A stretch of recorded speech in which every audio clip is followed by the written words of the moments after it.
மீசான் டைம் நேர்களை நிகழ்ச்சிக்குள் அன்போடு வரவேற்றுக் கொள்கிறோம். இன்றைய பதிவுல மிக முக்கியமான 2 செய்திகள் குறித்து பார்க்கலாம்.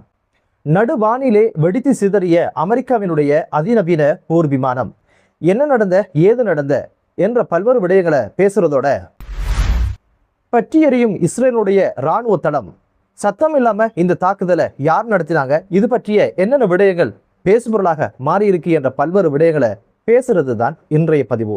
வாங்க வீடியோக்குள்ள போகலாம், விரிவாக பார்க்கலாம். நேற்றைய தினம் சர்வதேச ஊடகங்களுடைய கவனத்தை ஈர்த்திருந்த இந்த ஒரு அமெரிக்காவினுடைய அதிநவீன போர் விமானங்கள் விபத்துக்குள்ளான சம்பவம் மிக பெரும் பேசுபொருளாக மாறியிருந்தது. இந்த சம்பவம் எப்படி பதிவாகுது அப்படின்னு கேட்டீங்கன்னா, 2026ஆம் ஆண்டு அமெரிக்காவினுடைய வான்வழி சாகசம் ஏஷோ என்று சொல்லப்படுகின்ற கண்காட்சி மக்களுடைய பார்வைக்கு முன்னால திறந்த வெளியில இடம்பெற்றது. அமெரிக்காவுடைய கடற்படைக்கு சொந்தமான அதிநவீன 2 போர் விமானங்கள் 4 விமானிகள் இராணுவ விமானிகளோடு சாகசத்தில் ஈடுபட்டு கொண்டிருக்கிற சந்தர்ப்பத்தில் தான் கண்சி மற்றும் நொடிப்பொழுதுக்குள்ள 2 விமானங்களும் ஒன்றோடொன்று மோதி சிதறி வெடித்து பற்றி எரிகின்ற சிதறி கிடக்கின்ற காட்சிகள் பதிவாகியிருந்தது. உடனடியாக மீட்பு பணியாளர்கள் மீட்பு பணிகளை மேற்கொண்டிருந்தாங்க. அதிர்ஷ்டவசமாக 4 விமானிகளும் பேரசூட் மூலம் குதித்து தம் உயிரை பாதுகாத்த சம்பவம் தான் அமெரிக்காவுக்கு மிகப்பெரிய ஆறுதலாக அமைஞ்சிருந்தது. இந்த விபத்துக்கான காரணத்தை பென்டகன் இதுவரைக்கும் வெளியிடாத சூழ்நிலையில் தான் இப்போது இந்த ஒரு விபத்து மிக பெரும் பேசுபொருளாக மாறி இருந்தது. வான்வழி சாகச கண்காட்சி என்பதனால அனைத்து ஊடகங்களுடைய கவனங்களும் இந்த நிகழ்ச்சியில இருந்ததுனால இப்போது இந்த ஒரு விபத்து குறித்து பல்வேறு விமர்சனங்கள் இருந்திருக்கிற சூழ்நிலையில இந்த விபத்துக்கான காரணம் குறித்து பென்டகன் இதுவரைக்கும் வாய் திறக்கல என்பதுதான் மற்றும் ஒரு பேசுபொருளாக மாறி இருக்கு. அமெரிக்க மக்களுக்கும் அதுபோக உலக நாடுகளுக்கும் அமெரிக்காவினுடைய இராணுவ பலம் என்ன, அதனுடைய இராணுவ தளவாடங்களுடைய வலிமை என்ன, எவ்வகையான அதிநவீன இராணுவ தளவாடங்கள் அது வச்சிருக்கு அப்படின்னு ஒரு விஷயத்தை உலகத்துக்கு காட்டுறதுக்கு தான் இந்த ஒரு கண்காட்சியை வருடம் நடத்தி வருது.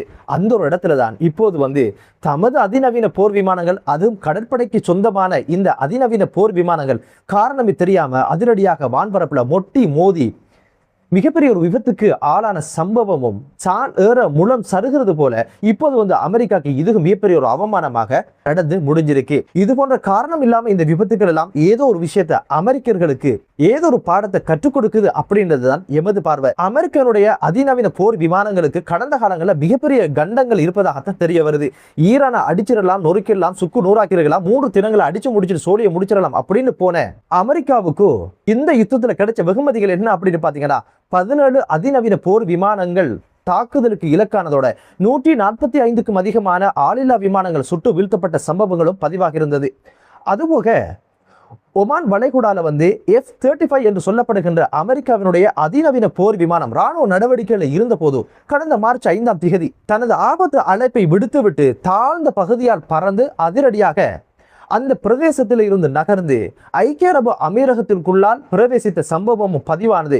இந்த ஒரு செய்தியை ஈரானுடைய தஸ்னீம் செய்தி சேவை செய்தியாக வெளியிட்டிருந்தது. தாழ்வான பகுதியை நோக்கி பயணிக்கும் பொழுது நெடுந்தூரம் பயணிச்சிருந்தால் எங்காவது விழுந்து அது விபத்துக்குள்ளாவதற்கான ஆபத்துகள் இருந்திருக்கும்.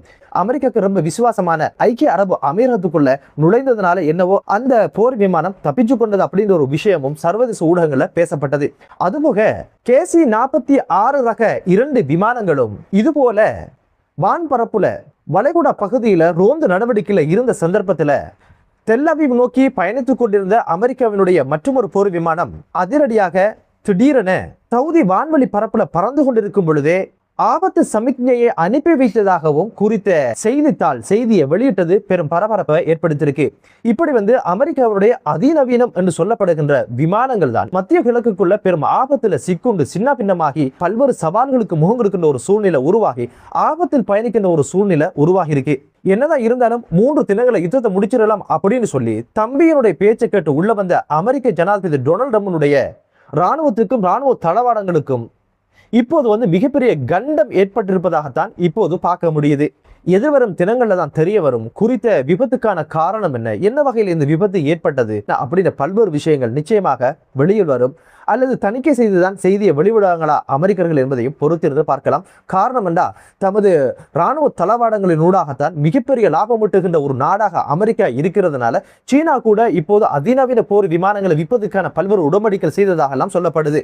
அப்படியான சூழ்நிலையில தமது போர் விமானங்கள் வான்ல பறக்கும் போதே காரணம் தெரியாம வெடித்து சிதறுகிறது அப்படின்னு ஒரு விஷயம் சர்வதேச மட்டத்தில் பேசப்படுமாக இருந்தால் நிச்சயமாக அவர்களுடைய போர் விமானங்கள் குறித்த வியாபாரத்துல இடி விழுந்ததாகத்தான் மாறும். அதனால செய்திகளை மூடி மறைப்பதற்கு வாய்ப்பு இருக்கு அப்படின்னு ஒரு விஷயம் சொல்லப்படுது. என்னதான் இருந்தாலும் விபத்து நடந்தது என்பது கன்ஃபார்ம். இதனுடைய சேதாரங்கள் குறித்து செய்திகள் வெளிவருதா இல்லையா, மூடி மறைக்கப்படுதா அப்படின்னு ஒரு விஷயம் பொறுத்திருந்து பார்க்கலாம். அமெரிக்காவோட செய்தி அப்படி இருக்கிற சூழ்நிலையில இப்போது இஸ்ரேலில் இடம்பெற்ற மற்றொரு சம்பவம் மிகப்பெரிய ஒரு பரபரப்பை ஏற்படுத்திருக்கு. இந்த காணொலியை பார்த்தா தெரியுது எவ்வகையான தீ மூண்டு இருக்கு, எவ்வகையான கரும்புகைகள் வெளிவருது. இந்த ஒரு சம்பவம் எங்க நடந்திருக்கு அப்படின்னு பாத்தீங்கன்னா இஸ்ரேலினுடைய மிக மிக முக்கியமான தெற்கு இஸ்ரேலில் இருக்கின்ற நகி பாலைவனத்திலே அமைய பெற்றிருக்கின்ற அதிநவீனத்துவம் உள்ள அதிநவீன தசாலியம் இராணுவ முகாம்தான் அதிரடியாக இவ்வாறு தீ பற்றி கொண்டு எரிகின்ற காணொளி இப்போது இஸ்ரேலில் மட்டுமல்ல சர்வதேசத்தில் மிகப்பெரிய ஒரு பேசுபொருளாக மாறியிருக்கு.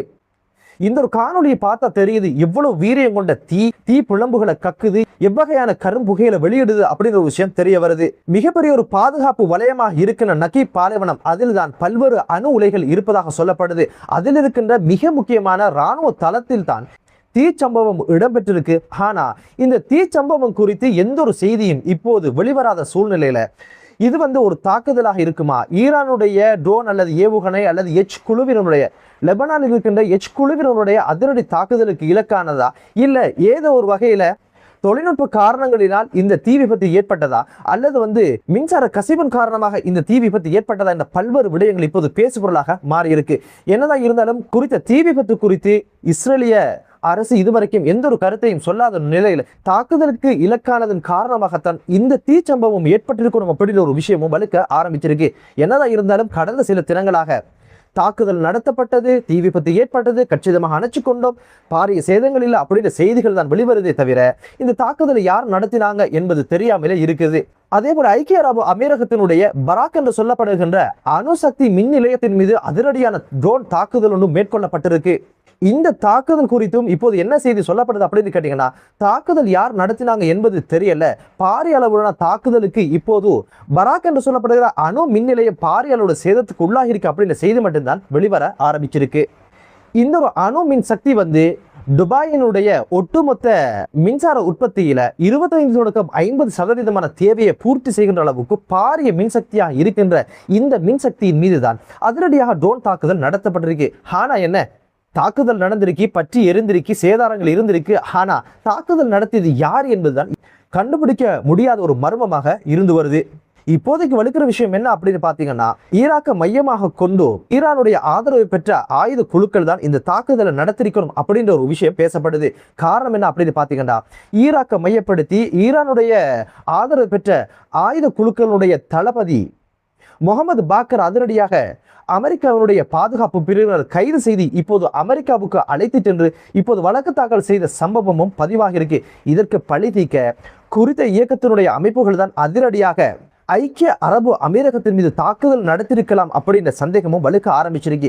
காரணம் என்ன அப்படின்னு பாத்தீங்கன்னா கடந்த சில வாரங்களாக ஐக்கிய அரபு அமீரகத்தின் மீதும் சவுதி அரேபியாவின் மீதும் அதிரடியாக ஏவுகணை தாக்குதல் அதுபோல் ட்ரோன் தாக்குதல் நடத்தப்பட்ட சம்பவம் பதிவாகிறது. இந்த ஒவ்வொரு தாக்குதலுக்கு பிற்பாடும் இது ஈராக்கிலிருந்து வந்தவை அப்படின்ற ஒரு விஷயத்தை சவுதி அரேபியா உறுதிப்படுத்தியும் இருந்தது. அந்த வகையில் தான் இந்த ஒரு தாக்குதல் மீண்டும் நடந்திருக்கலாம். தமது படத்தளபதியை கைது செய்த அமெரிக்காவை பழிவாங்க முடியாது என்பதற்காக அவங்களுக்கு ரொம்ப விசுவாசமாக இருக்கின்ற ஐக்கிய அரபு அமீரகத்தின் மீது இந்த ஒரு தாக்குதலை நடத்திருக்கணும் அப்படின்னு ஒரு சந்தேகமும் வலுக்க ஆரம்பிச்சிருக்கு. என்னதான் இருந்தாலும் இப்போது சமாதானம் வலுவிழந்து பேச்சுவார்த்தைகள் வேலைக்காகாது அப்படின்னு ஒரு நிலையில தான் இப்போது அமெரிக்காவும் சரி இஸ்ரேலும் சரி ஈரானும் சரி அடுத்த கட்ட தாக்குதலுக்கான அனைத்து வகையான திட்டங்களை வகுத்திருப்பதாகவும் இப்போது பென்டகன் இந்த யுத்தத்துக்காக 150 பில்லியன் அமெரிக்க டாலர்ஸை காங்கிரசிடம் கேட்டு நிற்பதான செய்திகளும் இப்போது சர்வதேச ஊடகங்களில் பேசுபொருளாக மாறி இருக்கு. என்னதான் இருந்தாலும் மீண்டும் ஒரு யுத்தத்துக்குள்ள போக வேண்டிய கட்டாயம் பெஞ்சமின் நெதன்யாகுவுக்கும் அமெரிக்க ஜனாதிபதி டொனால்ட் ட்ரம்புக்கும் இருக்குது என்பதுதான் யதார்த்தமான ஒரு விஷயம். யுத்தத்தை எதிர்கொள்ளவும் நீண்ட நாள் யுத்தத்துக்கு இவங்களை கொண்டு போகணும் அப்படின்ற ஒரு விஷயத்திலையும் அவருடைய பொறுமையை சோதிச்சு பார்க்கணும் அப்படின்ற ஒரு விஷயத்துல ஈரானும் நிச்சயமாக சளைக்காமல் தயாரான நிலையில் தான் இருக்குது அப்படின்னு ஒரு விஷயமும் அங்கிருந்து வருகின்ற செய்திகள் சொல்லுது. என்னதான் இருந்தாலும் எதிர்வரும் தினங்கள்ல யுத்தம் மூழ்வதற்கான வாய்ப்புகள் அதிகம் அப்படின்னு சொல்லப்படுகிற இடத்துல தான் மத்திய கிழக்கு நாடுகளில் ஒரு அமைதியான சூழல் உருவாகட்டும் என்ற ஒரு பிரார்த்தனையோடு மற்றொரு காணொலியிலே உங்கள் அனைவரையும் சந்திக்கும் வரை விடைபெறுகிறேன். நன்றி.